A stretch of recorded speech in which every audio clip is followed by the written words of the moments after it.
Welcome to the 2024 IFCC live webinar series.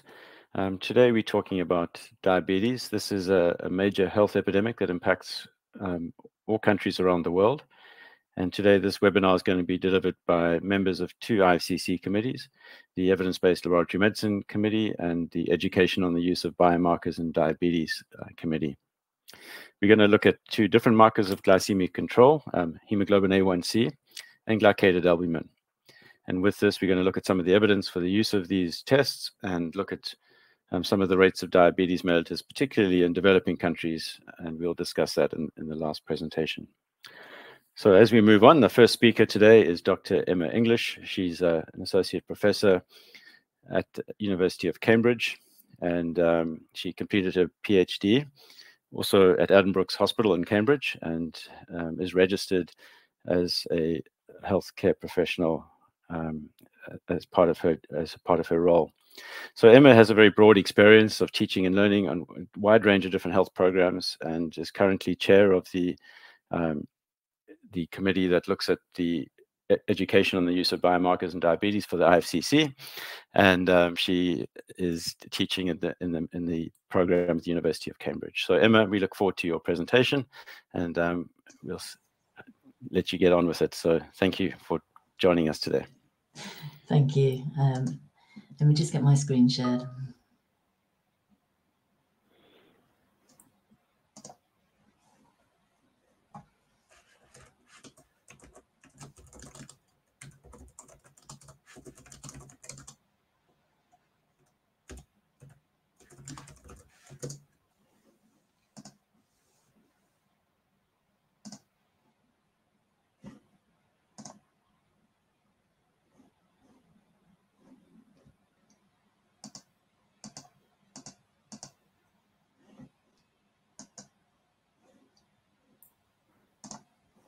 Well, we're getting there slowly.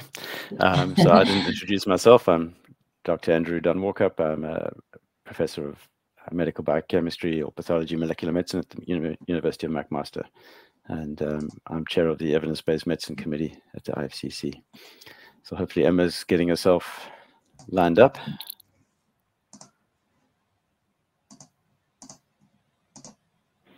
And just remember, everyone, questions will be answered at the end of all three presentations. Can I check, is that now showing? Yes, it is, Emma. Thank you. Thank you. Sorry about that. It was not wanting to come up on my screen. Thank you for the lovely introduction. So I'm Emma, and I chair the committee that I think probably has the longest name of any committee in the IFCC. So we do shorten it to the EUBD. And I am based, as Andrew said, at the University of Cambridge. And I'm going to talk to you briefly about HbA1c pros and cons. So HbA1c has been traditionally used for monitoring people with diabetes, and has a long history of use as a monitoring tool, and a very effective monitoring tool. But more recently, it's been used for the diagnosis of people with diabetes as well, in particular people with type 2 diabetes. So we now see HbA1c as having two major roles in the diagnosis and management of people with diabetes. We traditionally used to use glucose, and we still can use glucose for diagnosis of diabetes, but it does have some disadvantages and as well as some advantages. If I go through the advantages first, it is cheaper than HbA1c for measurement. So cost is a huge factor for many areas when it comes to choosing a diagnostic test, and the glucose testing is cheaper than HbA1c testing. There's a wider global availability of glucose testing than there is of HbA1c. Although that has been improving in recent years, it's still not readily available in a number of countries, whereas glucose is available for diagnosis. And another factor that's often touted as an advantage for glucose is the fact that diabetes is a disorder of glucose metabolism. So it's natural to measure blood glucose levels because that is the most direct marker of the disease itself. But like I said, there are some disadvantages for using glucose for diagnosis. One of the key disadvantages is sample stability. Blood samples, even with glycolysis inhibitors, are not stable, and there are some quite detailed steps you need to go through to get them to to ensure stability of glucose levels in blood samples in the short and the longer term. So in terms of sample handling, if you can measure glucose immediately or in very little time difference between the blood drawing and the measurement of glucose, then that sample stability is less of an issue. But if there's chance that this sample can't be refrigerated or separated for a long period of time, then it has a disadvantage of sample stability, with glucose levels decreasing in the sample over a period of time.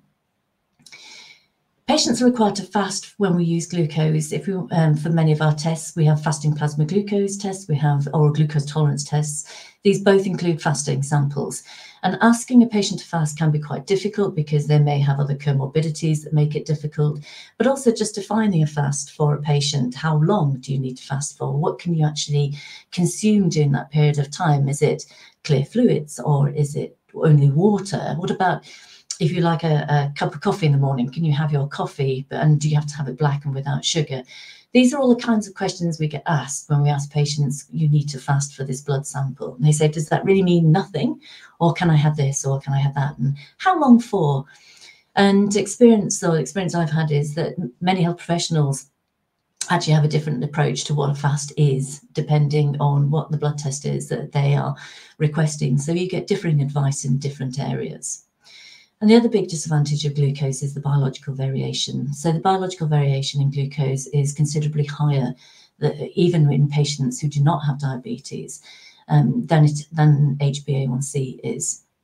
So although it's cheap, it's more globally available, and it's a direct measure of glucose, which is the primary issue with diabetes.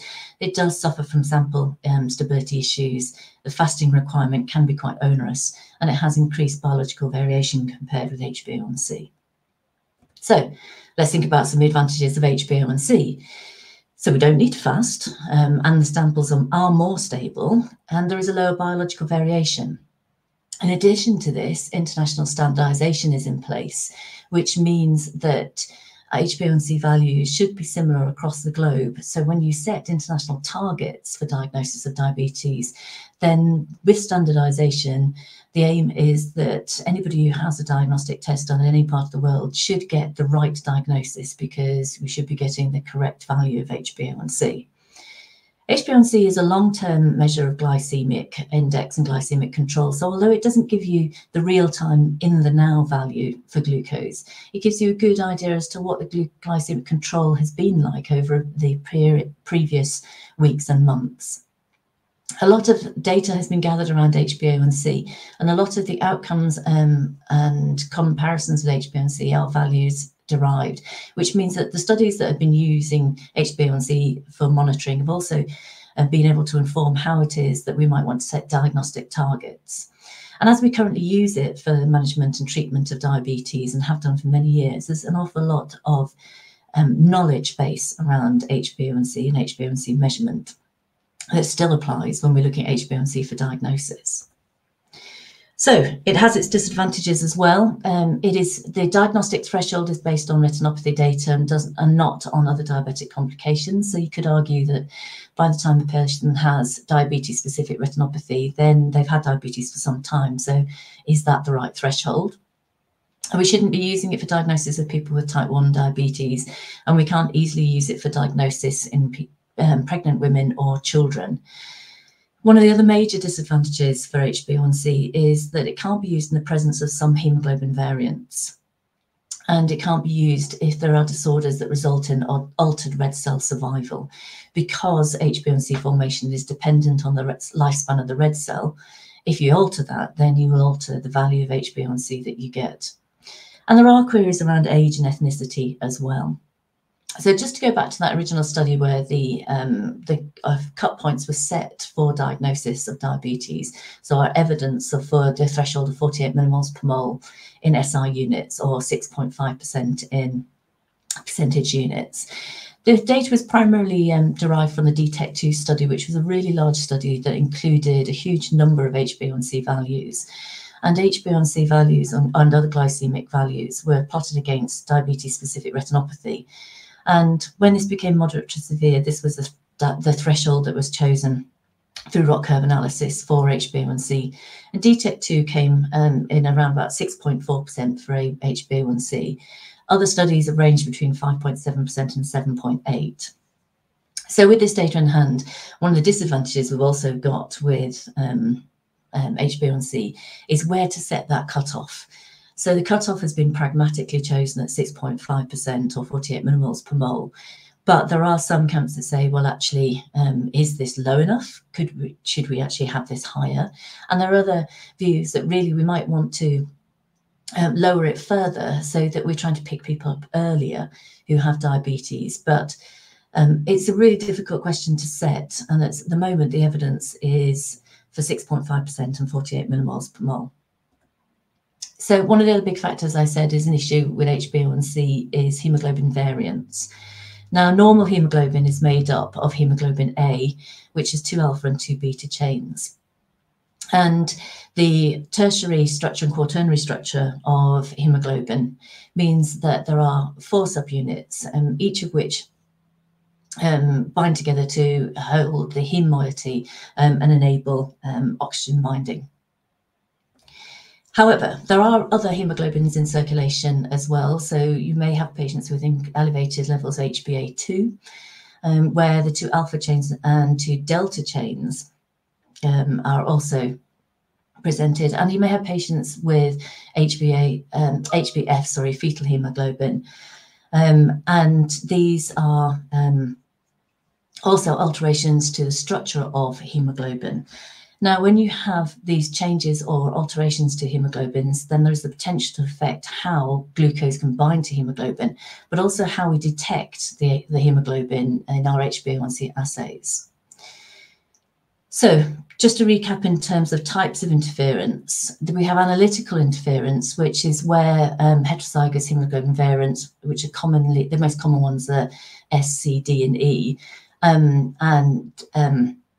these may affect the actual analytical performance in the laboratory, but also we have disease states that are associated with hemoglobin variants, and these are our biological issues and interferences. So these affect the red cell lifespan and factors that affect the biological formation of HbA1c.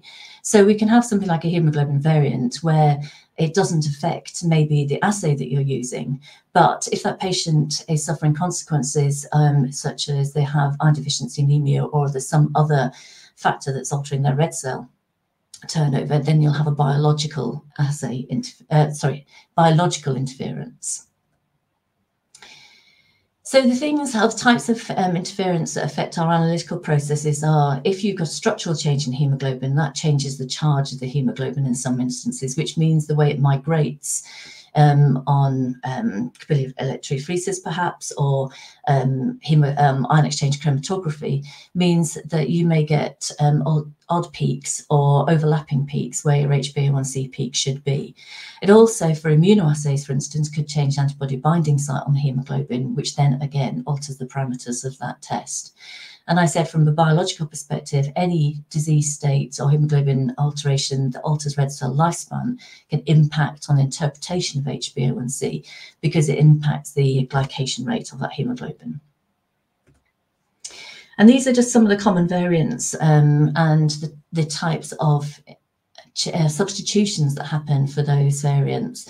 And you can see from this diagram that there are substitutions that incorporate lysines, which are also capable of binding glucose, and also substitutions that add additional valines into the hemoglobin chain as well. So what do we need to consider when faced with a problem of hemoglobin variants? There are 2 different issues. One is, do you have a very high prevalence of a variant that is likely to change red cell turnover? In which case, is HbA1c the right test to be using at all? But if you are more worried about the analytical interference, there are further questions you need to ask yourself. Are you interested only in a reliable HbA1c result? If that is the case, then you just want to choose a method that does not suffer from interference with hemoglobin variants. However, if you are also interested in knowing about the type of variant that's present, then you might want to choose a different HbA1c method, one that will identify the presence of that variant. And what are you going to do with that information when you have it? do you have provision to actually inform the patient or continue their care when they're identified with a new hemoglobin variant? And it's important to remember that you can't make a diagnosis of a hemoglobin variant based on an HbA1c chromatogram. You do need to take the whole picture into account, and you do need to do further testing to look at and confirm whether or not you truly have an HB variant in your sample. If you want to know more about finding out about HB variants, the NGSP website keeps a very comprehensive set of studies, an informational set of studies that have been done that look at the interferences of hemoglobin variants in different methods. And the reason why I say there's point to this webpage and say go and look at this resource is because not every variant affects every assay, and not every variant affects every assay in the same way. So we can't say ion exchange are always affected, or a different method is never affected, because it is assay dependent and method dependent. So this is a fantastic resource for trying to find out how your method could be affected by hemoglobin variants. And so it's a very, very comprehensive list of studies, but that doesn't mean that it is necessarily a complete list, because not every combination has been tested. So other factors, I said, were affecting HbA1c analysis over and above hemoglobin variants. Anything that affects red cell turnover and erythrocyte indices has the potential to affect HbA1c analysis. And a number of years ago now, a team of us did a systematic review, which we looked at exactly this question: what is the effect of anemia and other abnormalities on HbA1c analysis? And what we found with that study is that there were quite a lot of studies that saw quite dramatic changes in HbA1c values when people were treated for iron deficiency anemia, or in cohorts where iron deficiency anemia was quite prevalent, or non-iron deficiency anemia. And it generally indicated HbA1c could be falsely elevated in people with iron deficiency anemia, but may be falsely suppressed or lowered in people with non-iron deficiency anemia. And there was no easy cut point. So we couldn't say if your hemoglobin was X, the percentage of interference was Y. We couldn't say, well, as long as your sample, your hemoglobin was above this value, then it's unlikely the interference would be a problem, because the studies just didn't give us that level of data.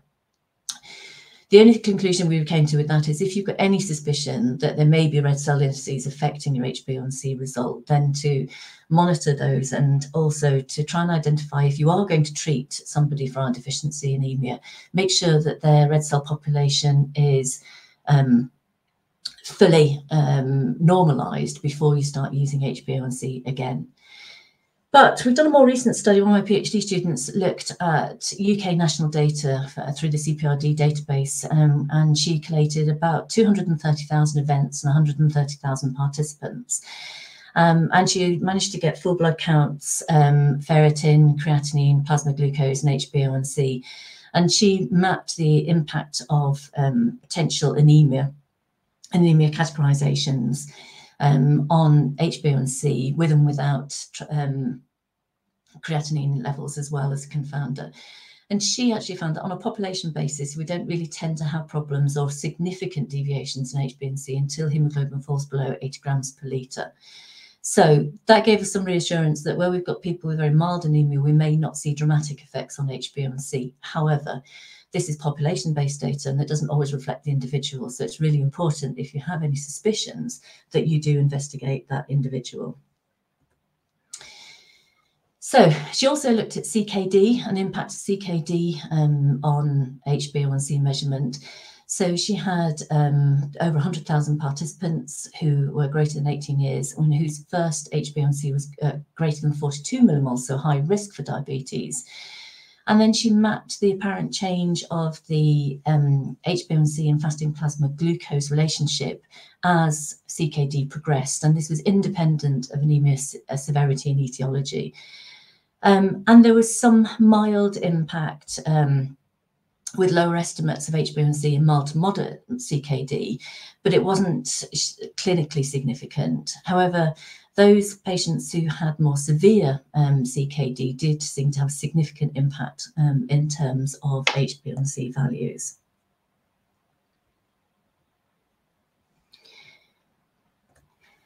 We also looked at ethnicity, and she undertook a systematic review. 34 studies were included in this meta-analysis. And you can see here that HbA1c was consistently higher in ethnic or racial groups when compared to white participants. Now, one of the big caveats with this study is being able to define what we mean by a different ethnic or racial grouping. So some studies were population-based, some tried to define through standardized descriptions of ethnicity. So it can be difficult to draw robust conclusions from these, but you can see from the values here that there is an apparent difference in different groups when compared with white group populations in terms of HbA1c values. And of course, this is really quite important if a lot of studies are done in predominantly white populations, then translating the results of those studies can be more difficult to the wider population. So the other thing we were talking about in terms of analytical issues is the use of point-of-care testing. And point-of-care testing is becoming more and more prevalent globally. And it's a question I get often asked is, can we use point-of-care testing?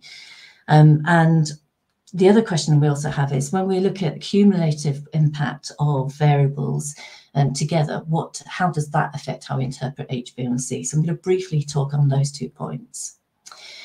So again, we've done a systematic review. We've looked at performance of point-of-care tests. We've looked at different tests, and we've looked at different settings and different users. So does the user affect the outcome data? Does the setting affect outcome data? And we've also tried to narrow it down to those studies where the comparator test has either been an IFCC or an HSP reference laboratory. And basically what we found is that point-of-care devices often have a mean negative bias when compared to laboratory comparison methods, but we've seen that difference decrease over time. And obviously, when you compare the point-of-care device to a reference laboratory, that difference seems to be smaller as well. So, because of course, when you're doing these comparison tests, you do have the inherent bias and imprecision of the comparator to take into consideration. But there are some studies that show some point-of-care devices can be significantly below the target value. And the problem with this is if you have a patient who has a laboratory test for HbA1c and they are deemed to be at risk of diabetes, and then they follow it up with a point-of-care test that comes out significantly lower, the chances that patient will go, oh, well, I've sorted this out. That was quite easy. That's fine. Depending on what they've been doing to help improve their blood glucose and their glycemic control. So there is a risk that we lose patients to follow up because of this discrepancy between results. However, it's not all point-of-care devices, and the range of the bias is different depending on the device of question. And you can see here, this is for illustration to show that the big red diamonds are point-of-care devices. And this is basically to show, so the diamonds basically are point-of-care devices, to show that performance can be as good as or as bad as laboratory methods. So some of our worst performing methods are laboratory methods, and we do have some great performance from point-of-care methods. So there is no one-size-fits-all answer to are point-of-care good or bad in terms of analytical performance. You really need to look at the individual device and its performance data. And another question we also get asked is, what about different groupings and who is using it? And the answer is, it really doesn't matter. As long as somebody is correctly trained on the point-of-care device, it doesn't matter who's using it, as long as that training is there. So these are some key messages to consider. Should you use point-of-care testing? Is that relevant for your clinical need? Have you checked the performance of the device that you want to use? And yeah, from that, you want some comparison studies and preferably some EQA data. And also, do you have a proper quality framework in place before you start using point-of-care testing? They would be my key messages with this. And this slide is just to say that pre-qualification of point-of-care devices for HbA1c and blood glucose devices is now live. So if you go to the WHO web pages and look for pre-qualification of in vitro diagnostics, you'll find on there the technical specifications for HbA1c, and very shortly the technical specifications for blood glucose meters will be there as well. And then final slide, this is just to say that modelling an impact of biological variation together in combination has been something we've been looking at for, or considering for quite some time. So what happens when you add the cumulative impact of biological and analytical variation together? And this is our first attempt at trying to answer that question. And if you get the opportunity to have a look at this paper, you'll see what we're trying to do is model what happens in terms of our diagnostic power when we factor in different levels of analytical and biological variation. Thank you. Okay, thanks very much, Emma. That's a very helpful presentation. So the next presentation is going to be on glycated albumin and what the evidence is for glycated albumin. And this is going to be delivered by Professor Annelies Semlin. Annelies is a chemical pathologist and head of the Division of Chemical Pathology at Tygerberg Hospital, which is a tertiary care hospital associated with the University of Stellenbosch and the National Health Laboratory Service in Cape Town, South Africa. She has research interest in evidence-based laboratory medicine and is the past chair of the IFCC Committee on Evidence-Based Laboratory Medicine.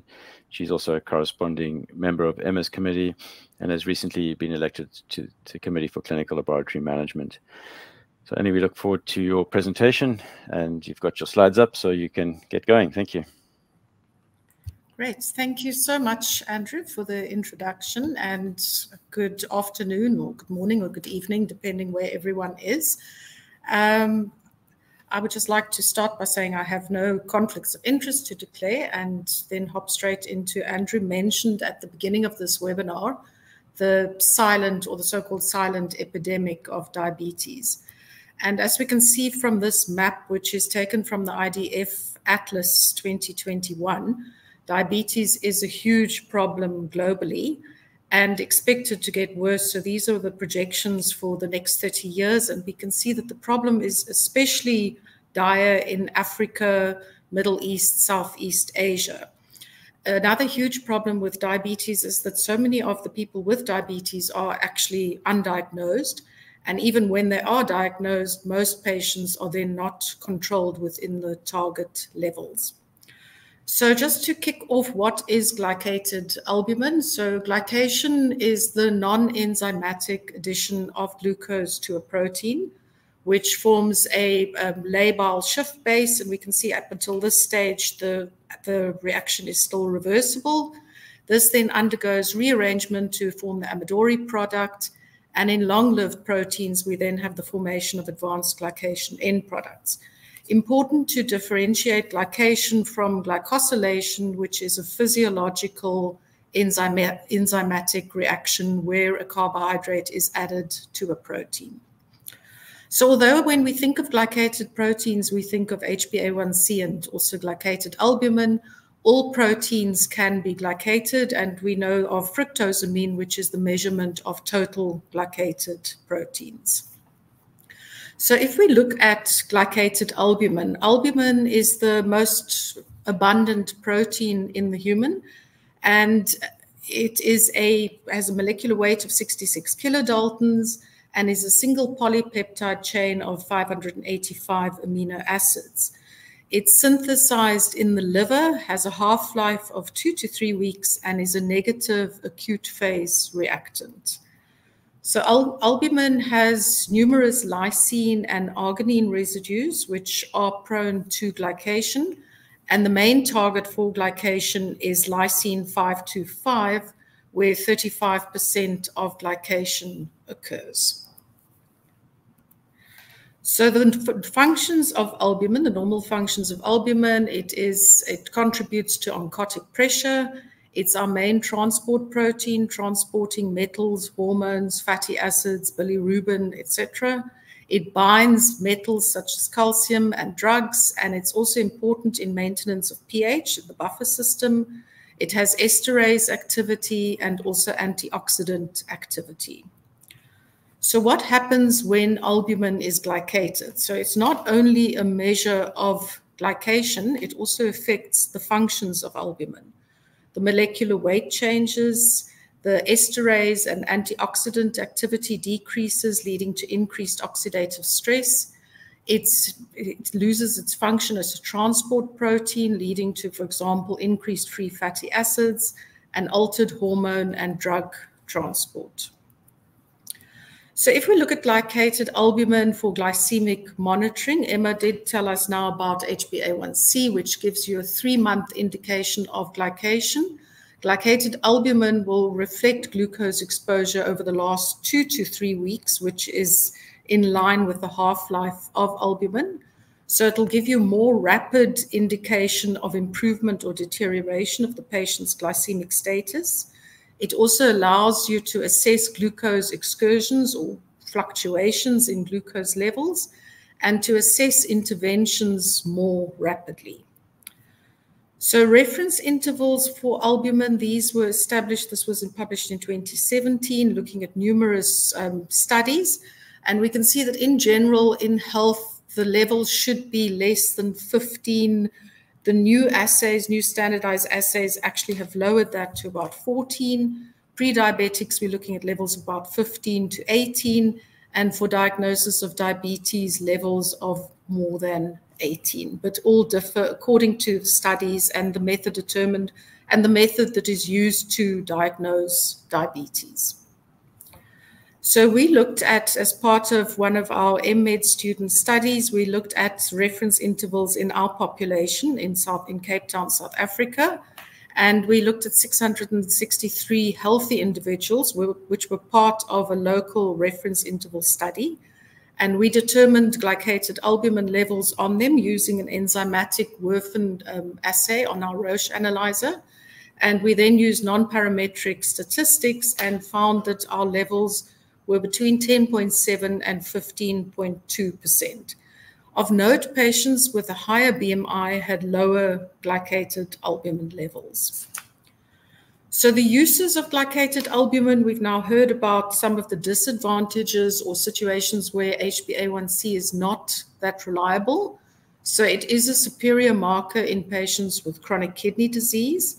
It's better to use if you want to have a more rapid indication of the effect of change in therapy, possibly in iron deficiency anemia and hemolytic anemia or other conditions where the red blood cell lifespan is affected, and in patients with hemoglobinopathies.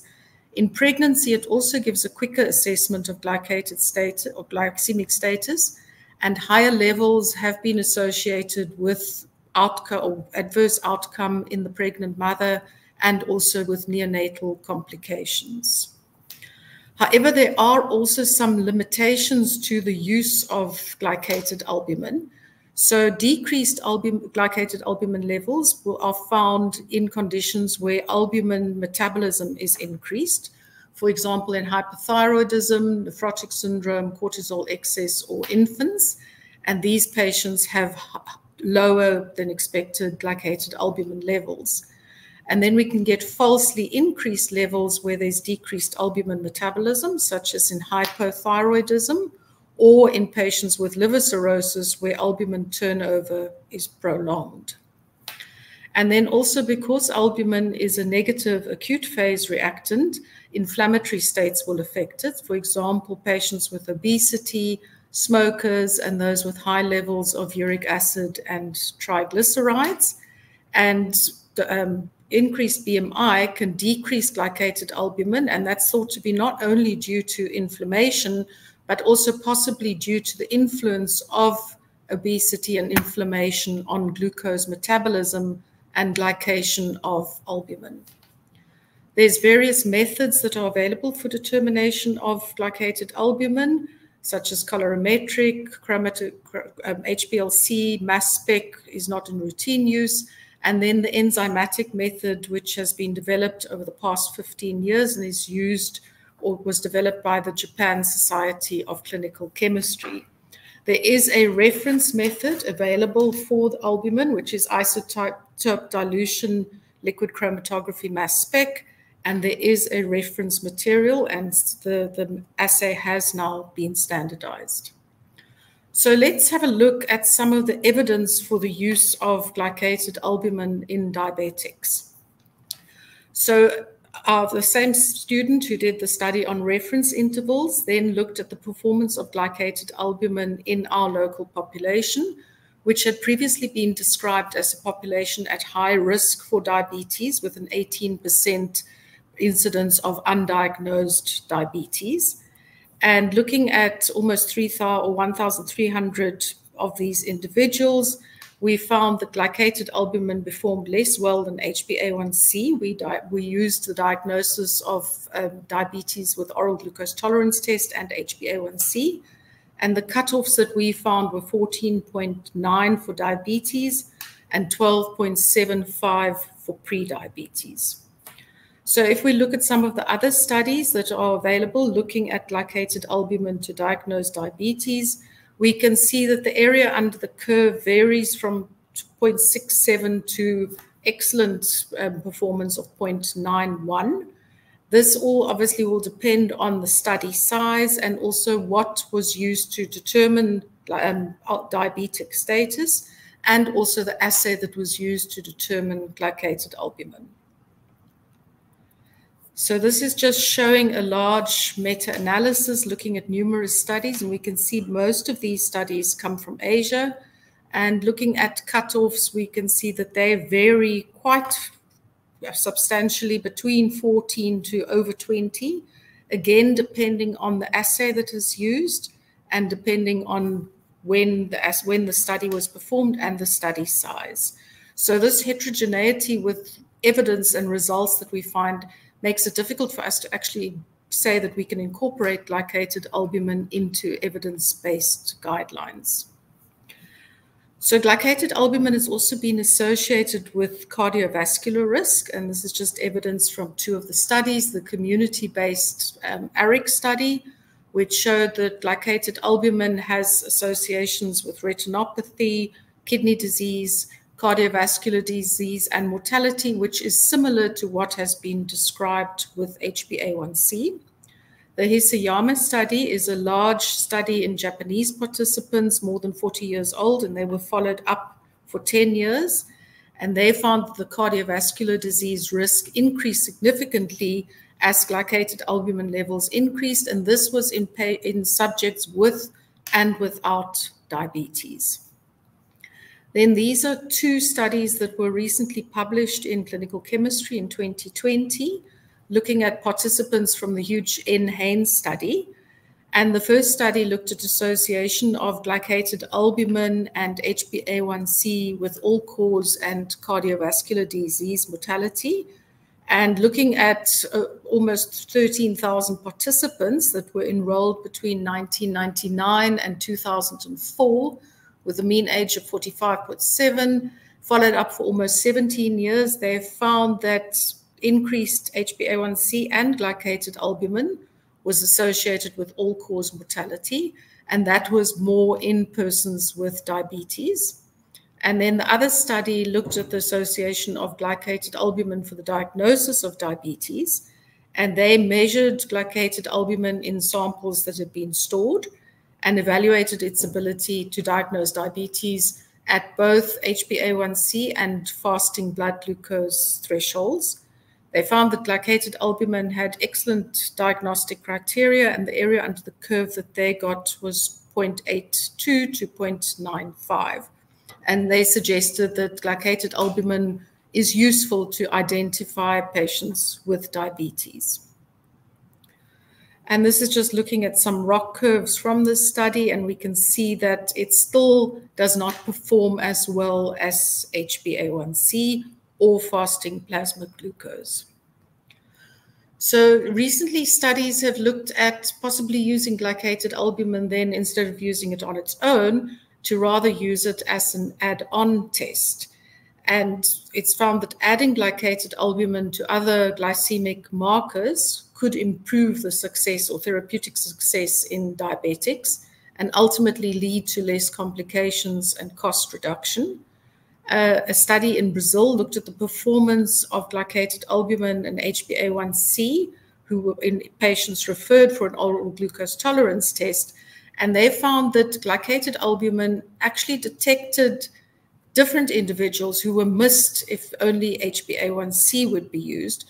and suggested that possibly they should both be used, that we could detect all these patients. The ratio of glycated albumin to HbA1c has also been described to be useful, especially in type 1 diabetics. And another large meta-analysis found that combining glycated albumin with fasting plasma glucose or HbA1c led to higher sensitivity. So we looked at a study where we combined HbA1c and glycated albumin in our population. Again, we used the same population in Cape Town, mixed ancestry, high diabetic risk. And we found as well, to support the evidence, that using HbA1c and glycated albumin improved the detection of diabetes. And we postulated that this could possibly be due to the opposite correlations of HbA1c and glycated albumin with increasing BMI. So in conclusion, glycated albumin is a promising marker for glycemia. HbA1c is the traditional marker used for follow-up and diagnosis of diabetes, but there are numerous situations where it's not reliable, and that is where glycated albumin could possibly become reliable, or it could be used with HbA1c as an add-on test to improve care and the diagnosis of diabetes, leading to economic advantages in the future. However, future studies are needed, especially now that the assays have become standardized. We need to validate the studies that were performed years ago and also look at different populations and especially different patient groups such as those with gestational diabetes. So therefore, in conclusion, in-depth evaluations are needed before we can add glycated albumin to existing guidelines. So thank you, and I would just like to acknowledge Professor Erasmus and Dr. Korf, who was the student who performed these studies. Thank you.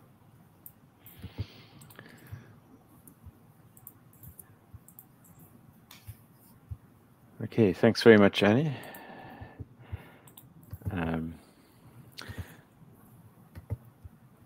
For that excellent presentation, and thank you for educating us on glycated albumin. The next presenter is Professor Seema Bhargava. She is chairperson and senior consultant at the Department of Biochemistry,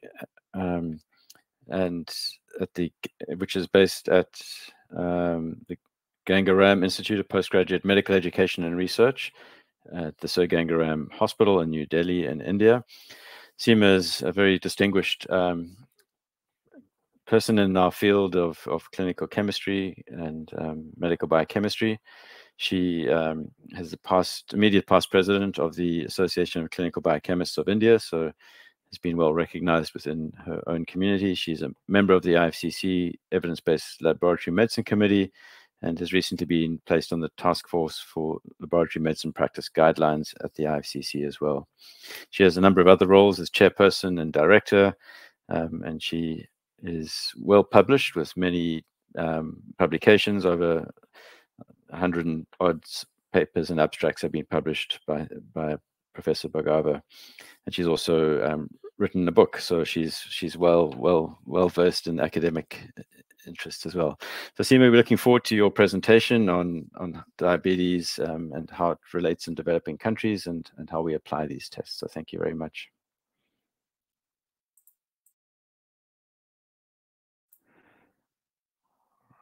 You're on mute at the moment, and you're not in full slide presentation yet. You've gone on mute. Yeah, now you can hear me, I'm sure. Yeah. Yes, we can. And this is my, I'll just start. Okay.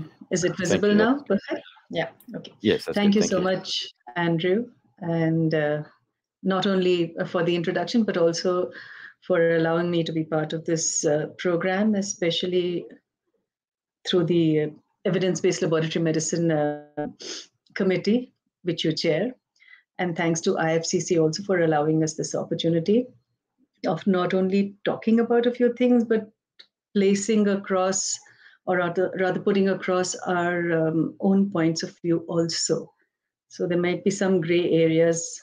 Forgive me for that. Of course, I have no conflicts of interest to declare, like Annie. And Annie and Emma have already talked about specifics of glycated albumin, glucose, and HbA1c. And I will not touch upon those, except that I might be using them as some of the laboratory tests. So the topic that I'm addressing today is laboratory diagnosis and management of diabetes mellitus. Does global evidence warrant population-wise differences?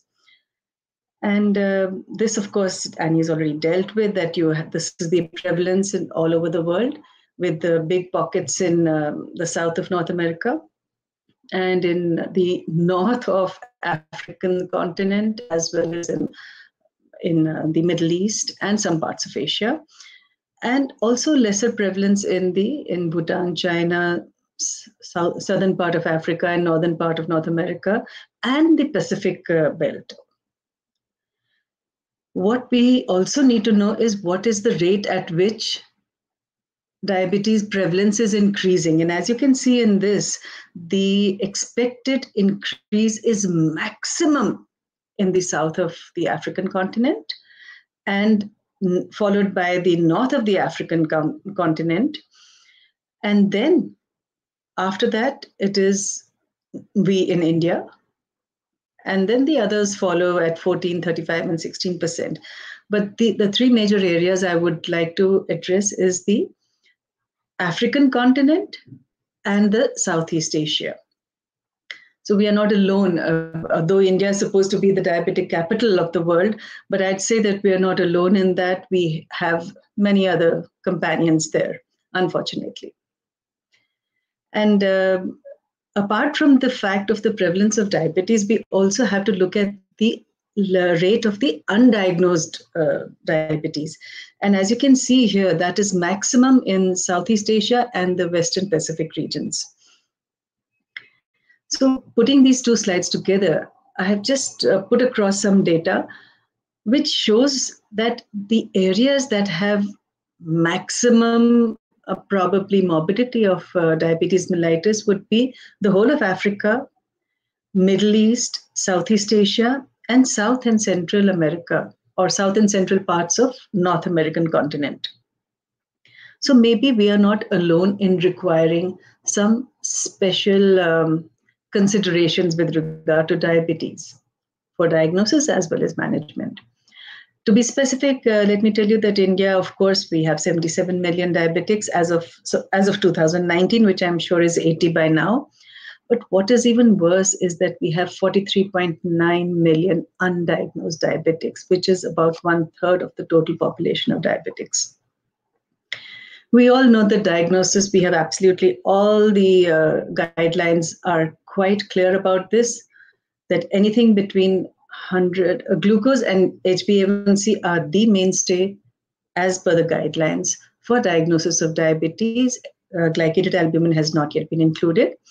And any glucose, whether it's a fasting glucose of 100 to 126, an OGTT of 140 to 200, and an A1C of 5.7 to 6.4 is considered pre-diabetes. Anything above that is diabetes. And this has to be repeated on at least one more occasion for any patient to be labeled as diabetes to confirm the diagnosis. And when, this is what the guidelines say, when should it be done? It should begin at the, testing should begin at the age of 35 years, except in HIV positive cases, in which case, whenever the patient is diagnosed as HIV positive, it has to start at that time itself.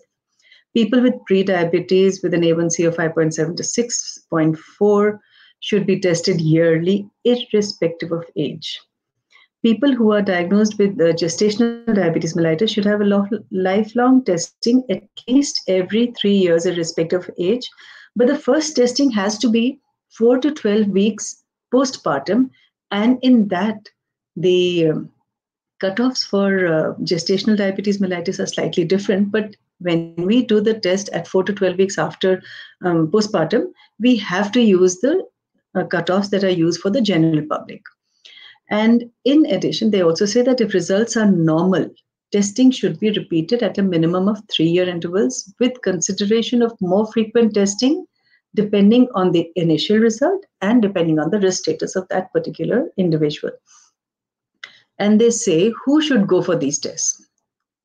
It is a risk-based strategy. They say that the overweight and obese adults with a BMI of more than 25, except in Asians, where they use the cutoff of 23 kgs per meter square for Asian American individuals. And these people who have more than one of the following, one or more of the following risk factors, that is a first degree relative with diabetes, a high risk due to their race or ethnicity, for example, if they are African American, Latino, Native American, Asian American, Pacific Islander, a history of cardiovascular disease, history of hypertension, whether on therapy or not on therapy, dyslipidemia with an HDL of less than 35 milligram per deciliter and a triglyceride of more than 250 milligram per deciliter, individuals with polycystic ovarian syndrome, those who are used to physical inactivity, and any other clinical condition that is associated with insulin resistance, like severe obesity, acanthosis nigricans. Apart from this overweight obese adult with one or more of the following risk factors, we also have one more category, and that is the people with HIV, those who are HIV positive.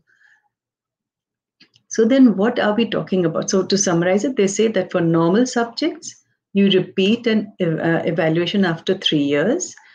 For pre-diabetics, you repeat evaluation after 1 year. For gestational diabetes at 4 to 12 weeks postpartum, and thereafter at least every 3 years. For all others, screening should start at 35 years of age. And for diabetics, monitoring HbA1c should be done every 6 months, and evaluation for the complications should also be done every year.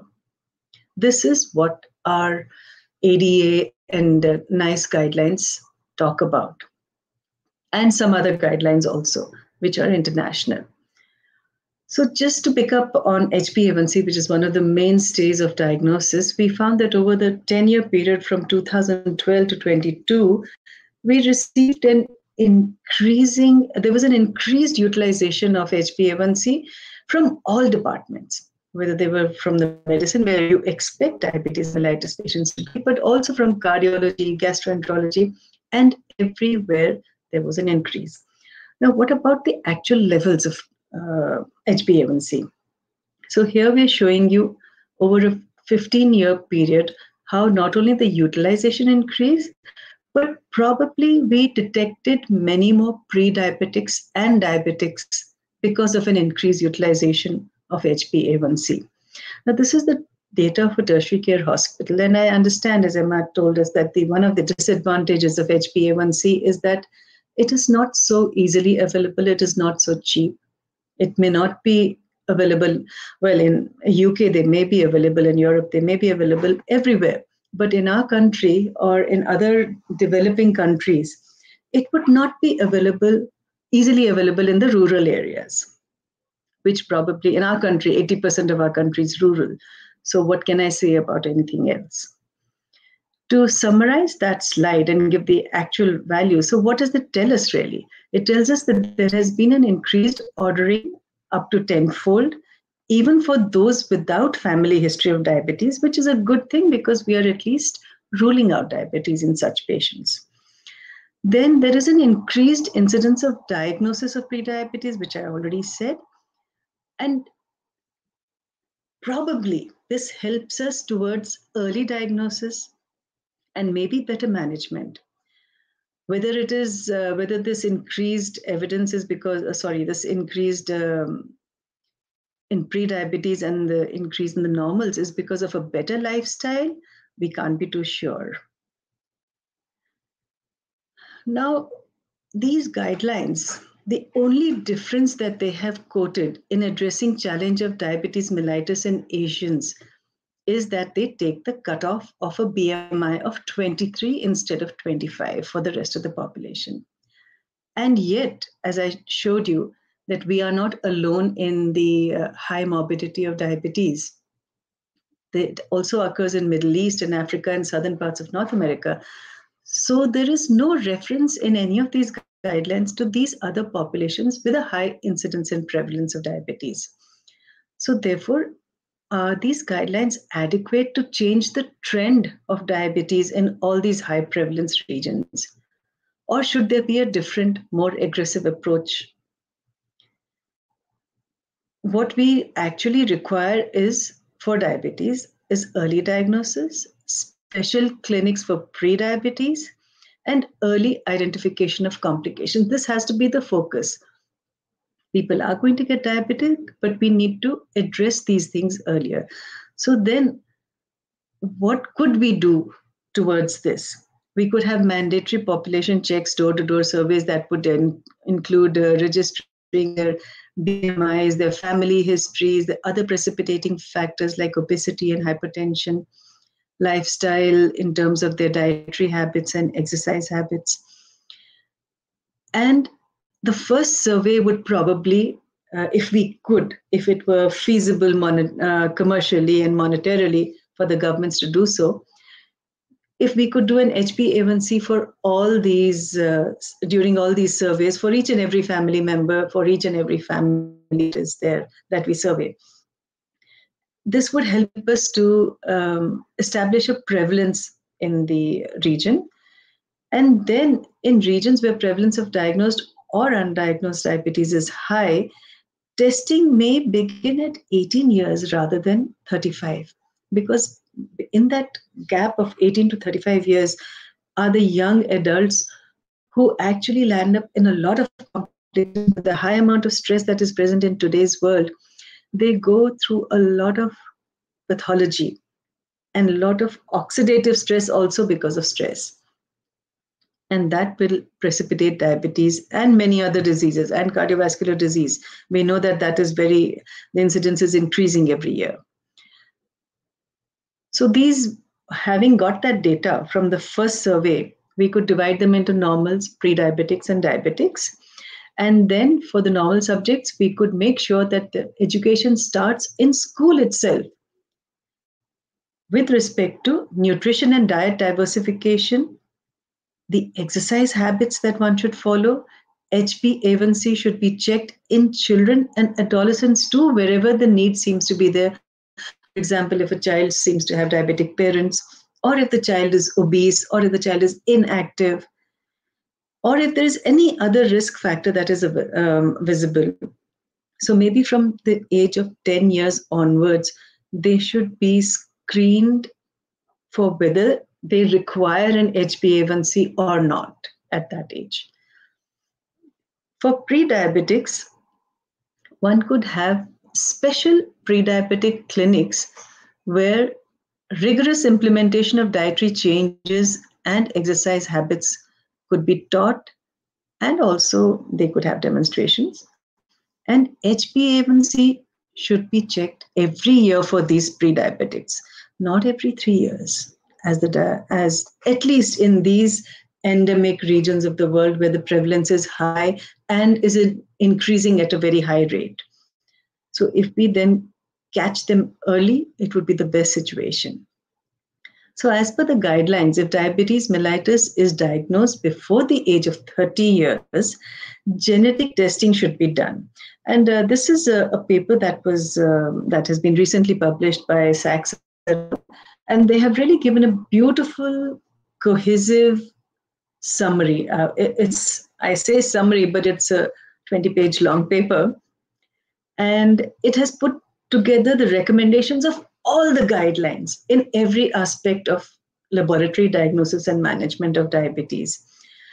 And it is from this that I got this data. And they say that genetic testing should be done on the patient and their first-degree relatives for maturity onset diabetes of the young, and also for neonatal diabetes mellitus. And this genetic testing should also include testing for HLA of the MHC complexes and on chromosome 6. The reason is that these identification of these mutations enables different options for targeted therapy in each patient. There are different types of therapies that are available for these type of patients. But the problem is that they this would happen only if you have a patient who has come to you before the age of 30, who has had some sort of symptoms and therefore has been diagnosed as diabetes. But the general population doesn't come to you at that age, not for diabetes, not for any symptomatology of diabetes. So therefore, how can you really diagnose them before 30 years, and how can you do the genetic testing if you are screening them from 35 years onwards, except in those few cases who have come to you? So maybe that also needs to change, especially in the regions where diabetes mellitus is so much more prevalent as well as on an increase. If we talk about complications, diabetic complications, as you can see from this slide, have been on the decrease from the 1900s to 2015. Globally, they have been on the decrease, except they have actually decreased markedly, except in UK, Italy, and Australia, where they have only decreased marginally. But in Spain, the Republic of Ireland, and Germany, they have increased and not decreased. But this study did not include any data on Indians, so therefore I dug up some data here. This shows you that whether it is diabetic nephropathy, neuropathy, or cardiovascular complications, we are talking about over a 10-year period, how the prevalence, or rather the rate of increase, is quite high of diabetic complications, even in our country, which is expected. What would be the biomarkers of diabetic complications? So if you take the metabolic processes into consideration, for dyslipidemia, you have the lipid profile, and including the lipoprotein A. For the inflammatory processes, you have lipid peroxides, IL-6, high sensitivity CRP, chemokines, and cytokines. For markers of glycemic status, as Annie and Emma have already elaborated, it is A1C, fructosamine, and advanced glycation end products. And for the endothelial dysfunction, there are different signaling pathways for different organs. But the three common tests for all these organs, for endothelial dysfunction in all organs, is lipid peroxides, homocysteine, and total antioxidant status. And these tests are mostly available in all city labs, in all urban labs at least. And if you take into consideration the organ-wise complications, for cardiac markers are HS-tropi, NT-proBNP, CKMB mass. For the kidneys, you would have albumin-creatinine ratio, estimated GFR, inflammatory biomarkers. And for neurodegenerative and neurovascular biomarkers, you have HSCRP, microRNAs, homocysteine, and gamma-GT. This is what I've derived from some of the from several publications. I put them together and got this data from them. So therefore, what would this mean? This would mean that for dyslipidemia, you do a lipid profile, especially oxidants and oxidated products like lipid peroxides, homocysteine, and HSCRP. And these, according to us, should be done every 3 months. But according to the guidelines, it is done every 6 months.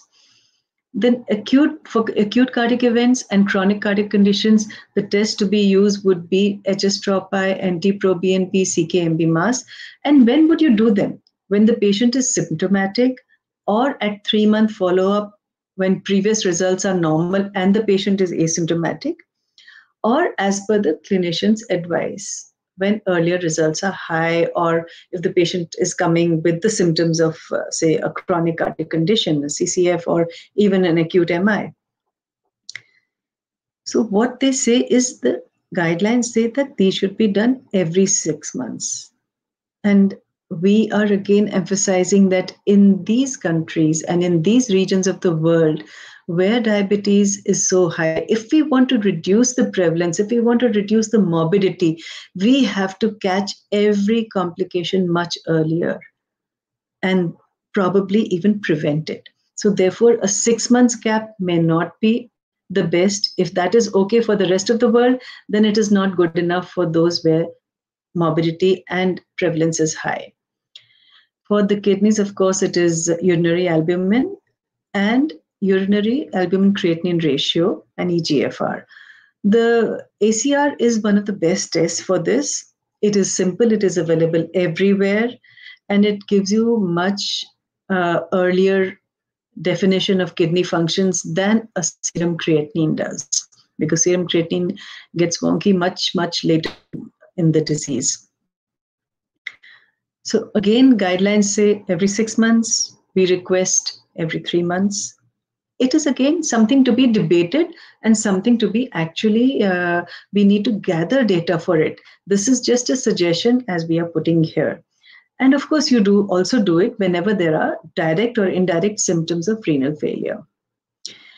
So for vascular endothelial markers, you do a clinical signs. Also, you look at the clinical signs and also the markers of inflammation like hsCRP, homocysteine, lipid peroxide, and total antioxidant status.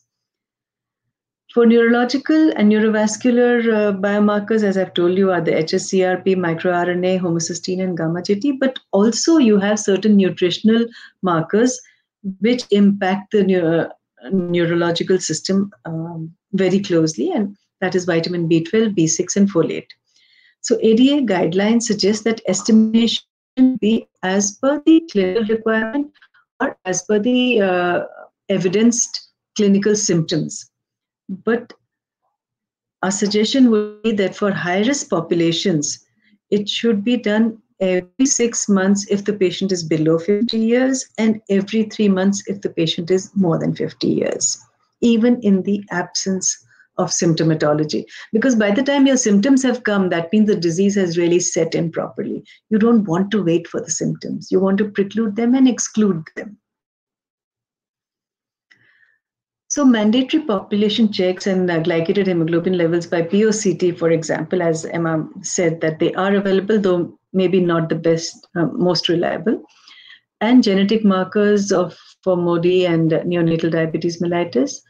And this should be especially for those who have a family history of diabetes. And what would this help us to do?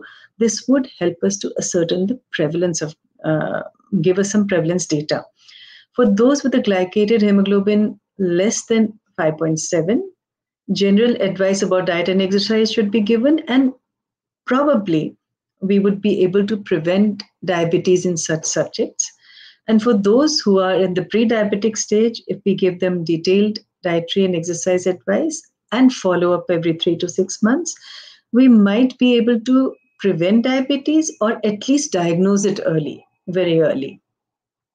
For those with a glycated hemoglobin of more than 6.4, apart from immediate advice and management, an early follow-up, for example, for those without evidence of complications, we could do it every 6 months. And for those with evidence of complication, we could do it every 3 months. This would enable us to prevent complications, hopefully, or to detect them early, to identify them early and treat them early. So the expected results of this slight Seema, change if you could try and wrap up in about a minute. Yeah, this is my last slide. Thank you. I'm sorry about that. This is my last slide. So the expected result is early diagnosis, prevention of progression of prediabetes to diabetes mellitus, decrease in morbidity, decrease in prevalence and incidence, and maybe a healthier future generation.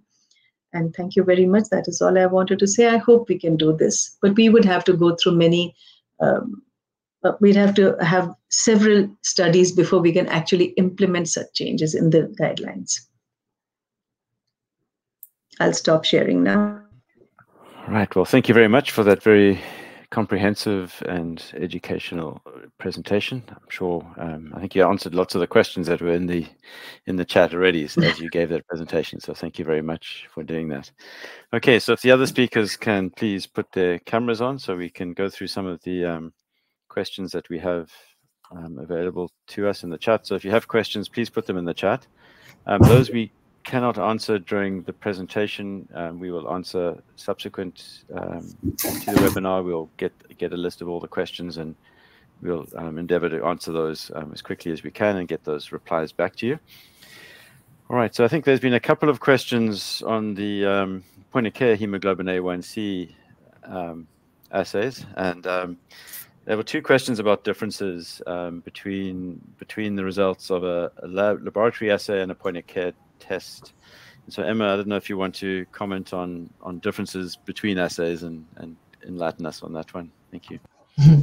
Thanks, Andrew. Yeah, there are lots of things that can affect when you're comparing point of care tests and laboratory tests. So questions first would be, I mean, the laboratory tests themselves had some difference between them for the question that was posed to us, with some examples given.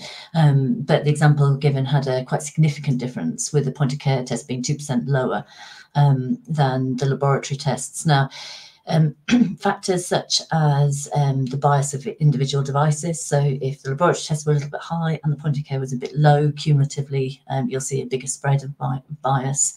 One of the big issues with point of care devices is a lot of them will not be able to utilize frozen samples. So if you're doing a method comparison, your sample's been stored or and has been frozen, then you may be using a point of care device that can't use a frozen sample. Some devices will give you an error warning and say you can't use this sample, other devices won't.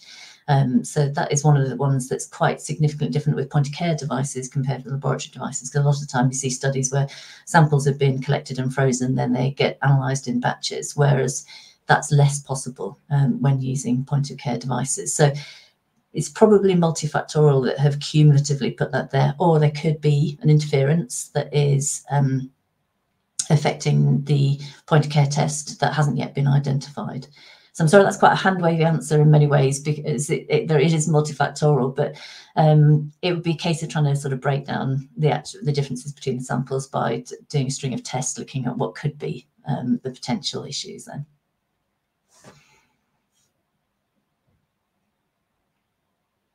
Oh, you're on mute, Andrew.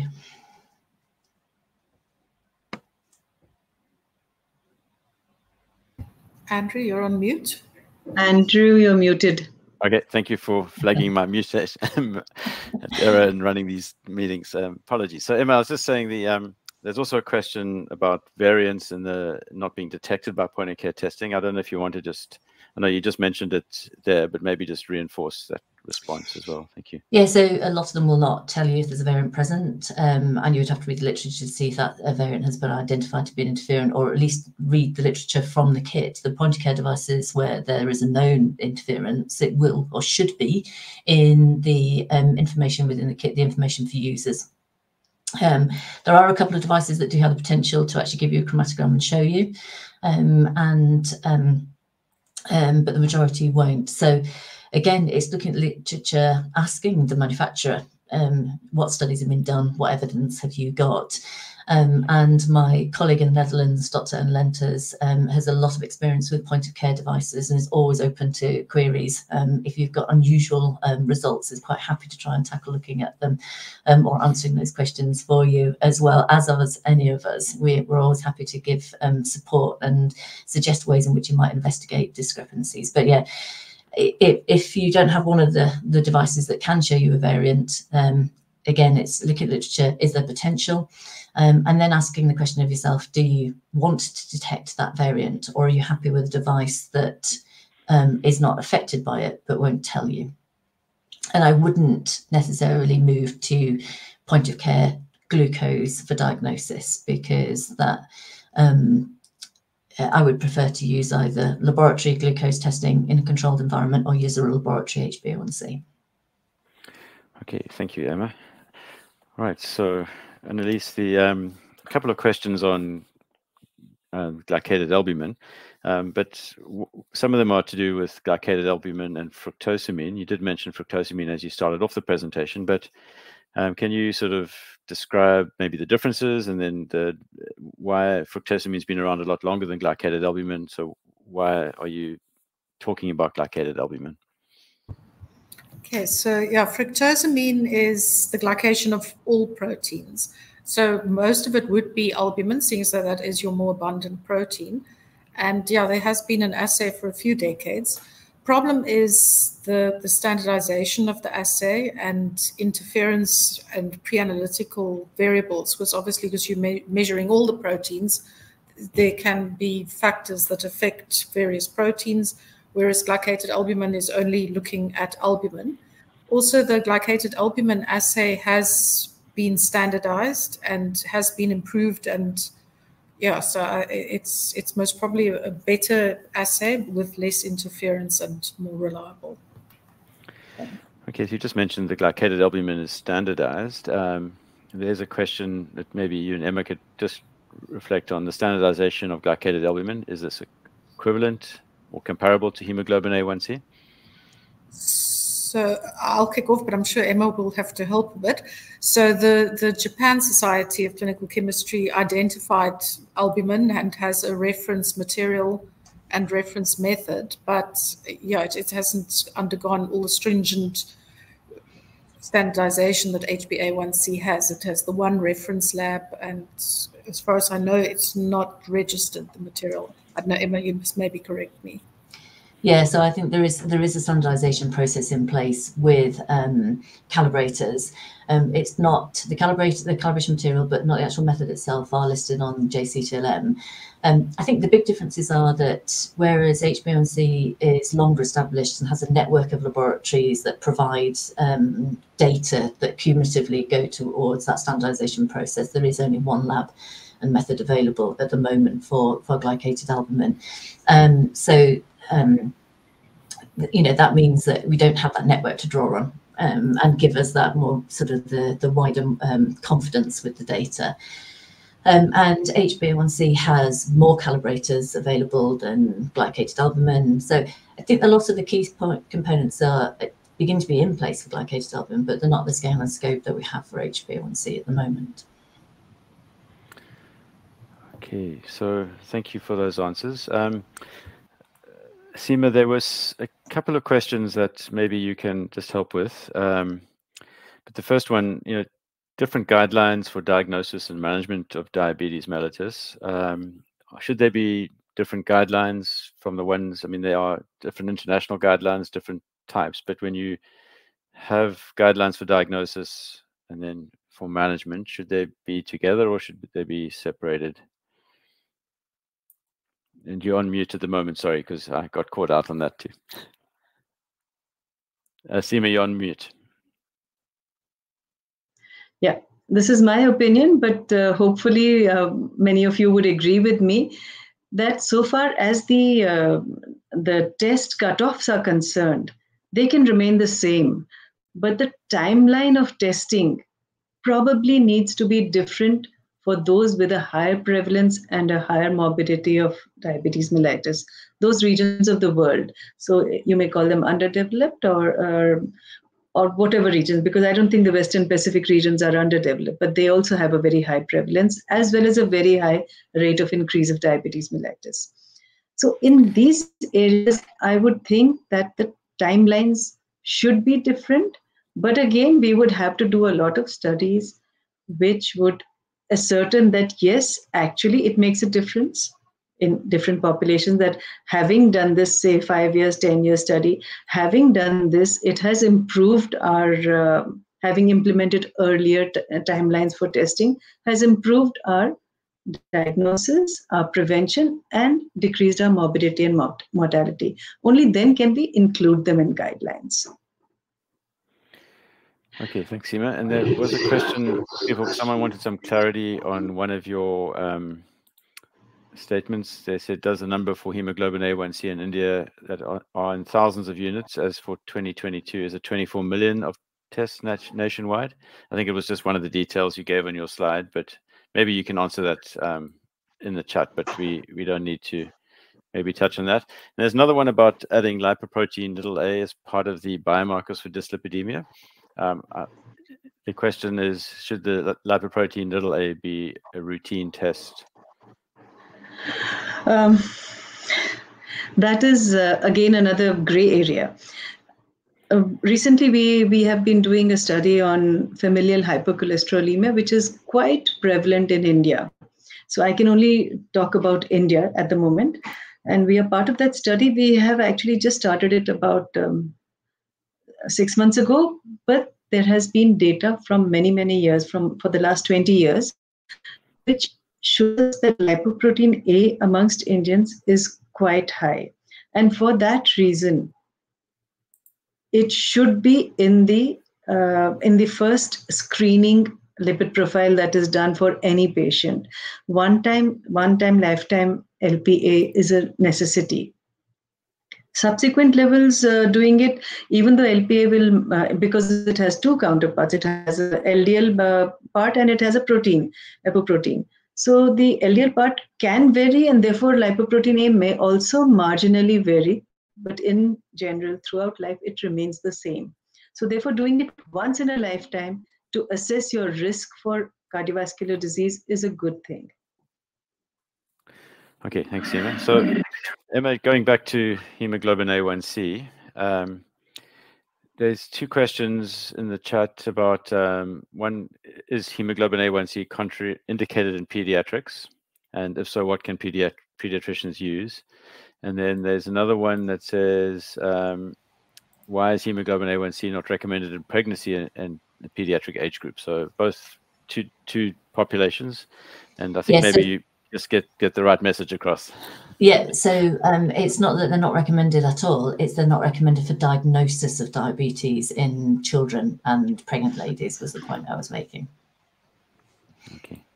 And so so people can use hemoglobin A1C in both those populations, but just not as a diagnostic marker, but in the monitoring of the disease. Okay, and all right. And there's a question, so this might go to any one of the speakers, because they're talking about what do you think of 1,5 anhydroglycitol versus glycated albumin? And I know that there's been quite a number of studies done on that marker in different diabetic groups, but have anyone got an opinion on how does that work as a marker?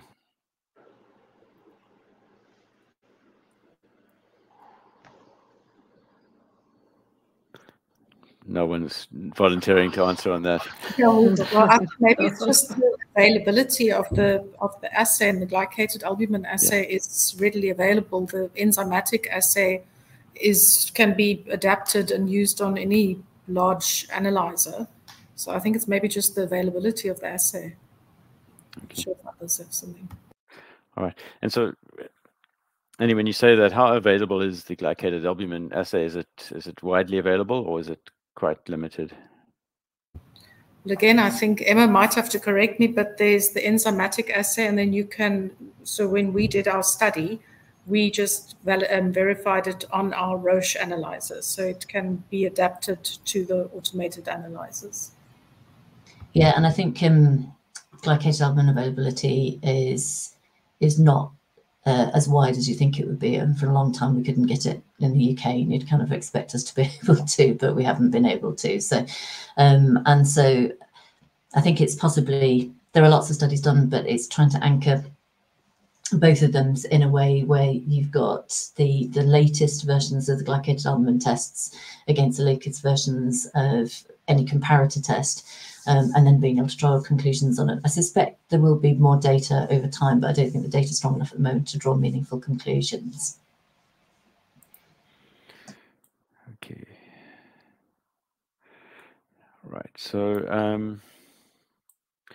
there was a question I thought I'm sorry, I'm just trying to track all the questions. People are sending us lots of questions, which is great. So we'll have to follow up with many of these. So there's a question here about the sample quality and blood tube type. Can that impact the quality and accuracy of hemoglobin A1C?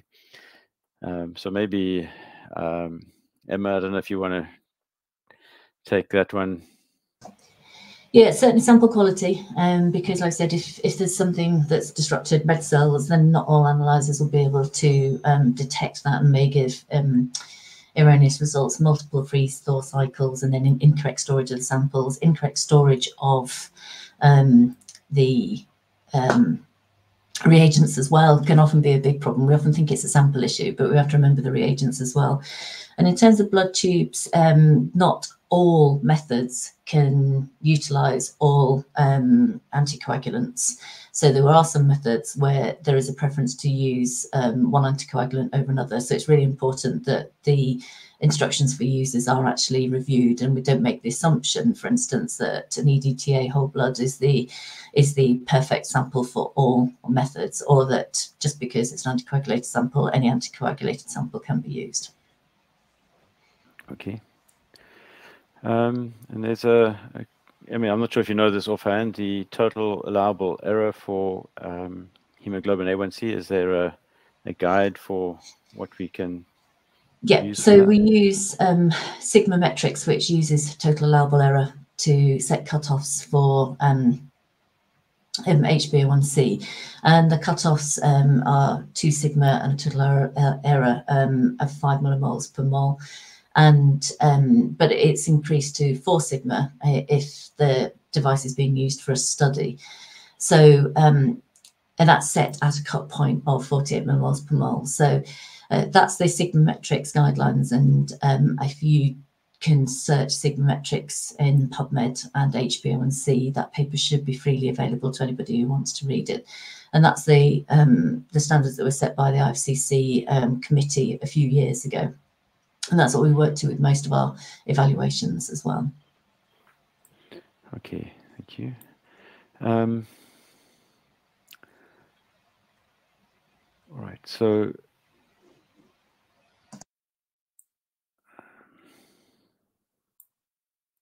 there was a question asking about are there any papers showing sort of economic advantage of screening or more frequent screening? So Seema, I don't know if you want to address that. Have you looked up any economic advantage type papers for the proposals that you were giving us? I have, but no, I haven't really come across many of them. I did try to look for them, but there aren't many that have come up. And since they go as per the guidelines, they don't talk about what would be the economic advantages of an earlier diagnosis and an more frequent testing. The cost of more frequent testing versus the cost of treating complications and treating higher morbidity and prevalence. I haven't come across many papers for that. Nothing much. Okay, thanks, Seema. So Annie, there's a question about the use of glycated albumin in patients in an ICU, so to monitor patients in ICU with glycated albumin, and there's also a question about continuous glucose monitoring, and would this be something that would be supplemental in the management of diabetes, or is it going to have a role elsewhere in diabetes care? So maybe related, but so obviously in an ICU, the one question is about using glycated albumin in patients in an ICU, and then maybe let's answer that one first, and then I'll come to the continuous glucose monitoring one afterwards. Okay, thank you. Yeah, as I mentioned in the talk, because albumin is a negative acute phase reactant, that would obviously affect the albumin levels in patients that are in the ICU. So they could get a false level. It should, because you do it as a percentage of glycated to total albumin, it should correct for that, but it is something that needs to be considered in patients who are critically ill, and then also, as I mentioned, in thyroid disorders, nephrotic syndrome. So anything that affects albumin levels, including inflammation and if there's acute illness. Thanks. Okay, thank you. All right, we've got about a minute left, so any comments on continuous glucose monitoring?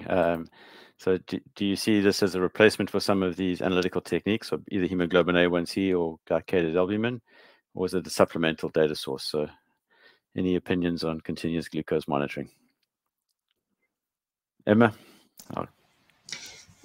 I'd say it's potentially a fantastic tool. I would like to see more work on standardization of CGM and comparability between studies before I would jump to say it could replace anything. But I do think it has great potential. I just don't think we're quite there with our understanding of how it works yet. Okay, and I think I need to close. I won't let anyone else answer. So I need to thank everyone for attending the webinar, and to thank Dr. English, Professor Zemlin, and Professor Bergava for your interesting presentations. You provided such valuable information on the topic we discussed. And of course, we need to thank Dr. Fares Tai for coordinating this webinar, and to the IFCC for offering this tool for e-learning. Please and remember thank that you, Andrew. if there are unanswered questions, they'll be replied by email to those who posed the questions. Certificate of participation will be provided at the end of this webinar after a few questions. And at the end of the questions, please click to show my score at the end of the page and get your certificate. And last, the on-demand content of this webinar will be available shortly, and you'll be informed via email when it is available. And there will be other IFCC free webinars coming up, and they are announced via IFCC communication channels, email, website, and IFCC social media. So thank you very much, and goodbye.